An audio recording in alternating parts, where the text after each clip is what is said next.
Hey everyone, Rheyo here, and welcome back to Reckless Ranger.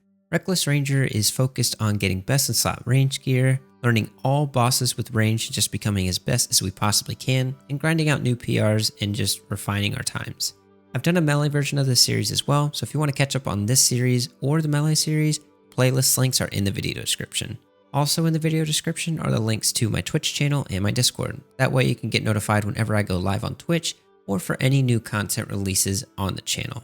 Definitely make sure to subscribe to the channel if you enjoy this kind of content. Hit the bell icon for notifications. And without further ado, let's get into this video. The topic of today's video is comparing the tier 90 ranged weapons, the dual Ascensions, versus the tier 90 longbow, the Noxious Longbow.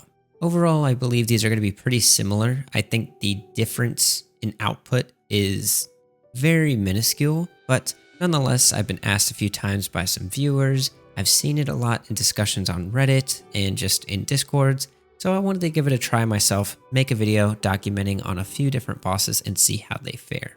So without any more delay, let's get into it. We're going to kick this off with the Arch-Glacor.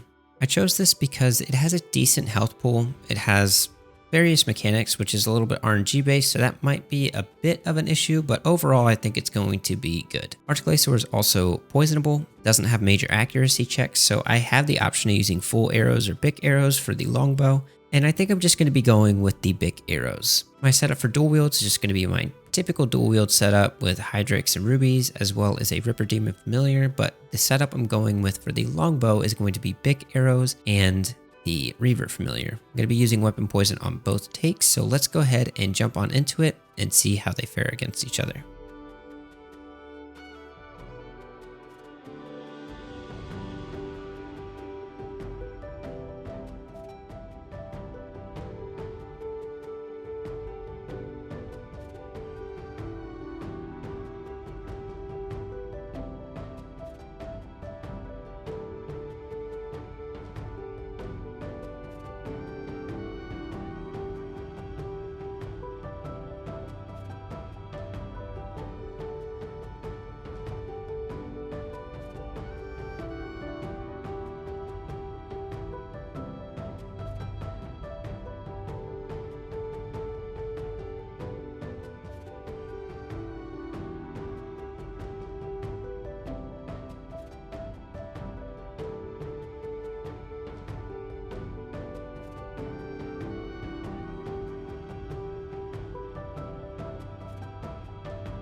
Comparing those two kills, something that I really noticed was the range of the longbow.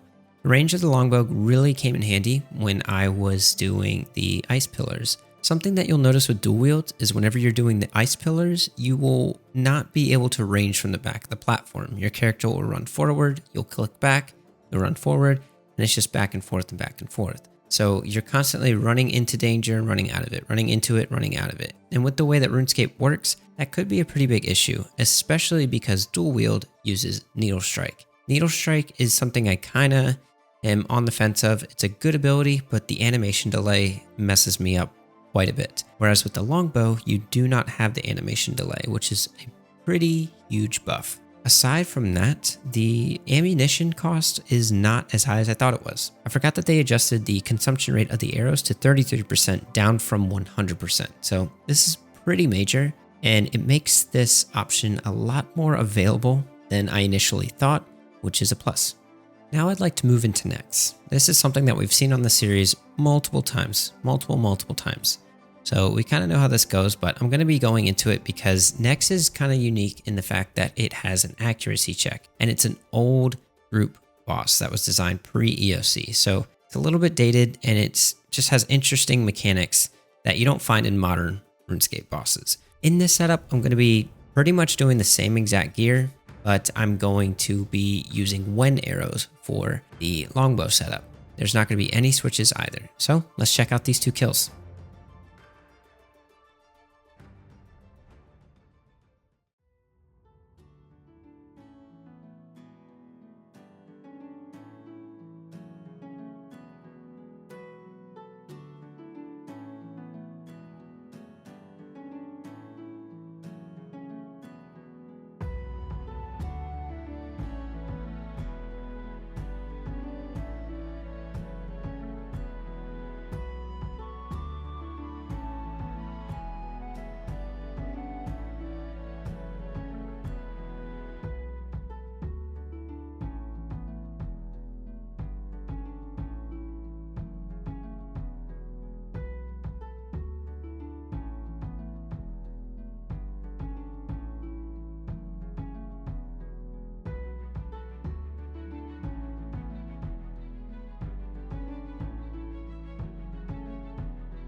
So after that little sample of Nex, I honestly much prefer the Longbow for many reasons. My first two reasons are going to be the same as Arch-Glacor. The extra range that really helps out at Nex in phases 2 as well as the Zaros phase, because there's a lot of running around, and when you're running around you have the chance of running out of range, which will cancel your channeled abilities like Snipe and Rapid Fire, which is a big bad feeling. The other thing is just the not having to use Needle Strike.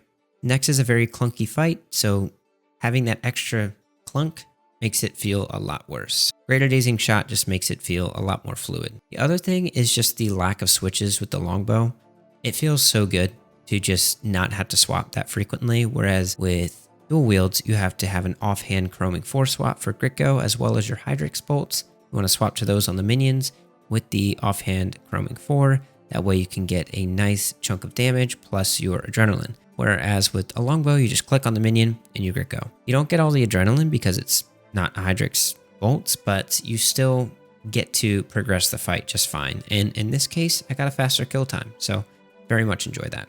The benefit of the dual wields is the ammunition. You have more adrenaline gain with the Hydrix bolts, and then the Ruby bolts make phasing Blood Phase in one cycle, I would say, a lot easier on paper. Although I didn't really struggle to one cycle with the Longbow and Wen arrows. Wen arrows are very good because, as I mentioned, Nex is a big accuracy check, and the Wen arrows alleviate that with your thresholds and ultimates. Every single time that you attack with a basic, for every single hit of the basic, you will get a stack of Icy Chill. This means Gricko can stack multiple stacks of Icy Chill. You can cap it out at 15 stacks, and what these stacks do is whenever you use a threshold or an ultimate, it will consume all of the stacks and give a bonus to damage and accuracy for the skill that you used. For thresholds, it is 2% damage and accuracy bonus per Icy Chill stack for the threshold that you use, and for ultimates, it is 3%. So essentially, you are not going to be missing with your thresholds and your ultimates, which is major at Nex. For our final example, we are going to be taking this into normal mode Kerapac. Kerapac has some pretty nice modern day mechanics with the warp time, which allows you to set up pretty nicely for some of your bursts, and it has very streamlined mechanics, and some of the DPS checks are measured by which mechanics you can skip. It's a pretty fun fight to do when you're testing out your DPS rotation, so let's see how these go.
So all in all with Kerapac, there really wasn't a huge difference in times or rotation, but as has been consistent with all of the other examples shown in this video, my times have been better with the longbow.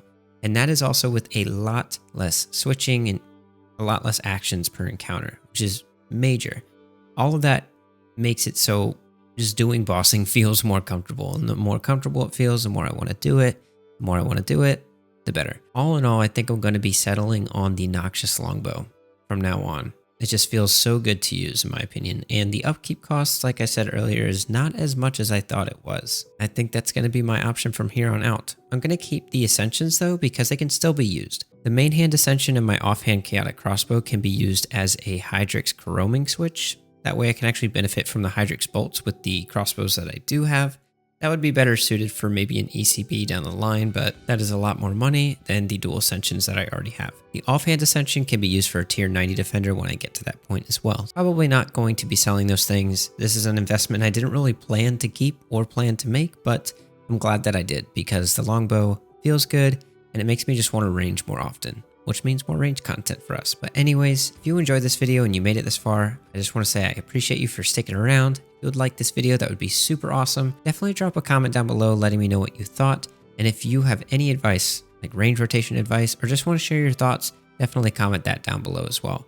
I also stream over on Twitch, so make sure to follow my Twitch channel. Definitely join my Discord so you get notified of any new releases as well as anytime I go live, and definitely subscribe to the channel for more content and turn on that bell icon for instant notifications. And lastly, if you want to catch up on this series, if you're just joining with this video now, there is a playlist in the video description. There's also a playlist link for my melee version of this series, which is where I got started with all of this, so definitely check those out.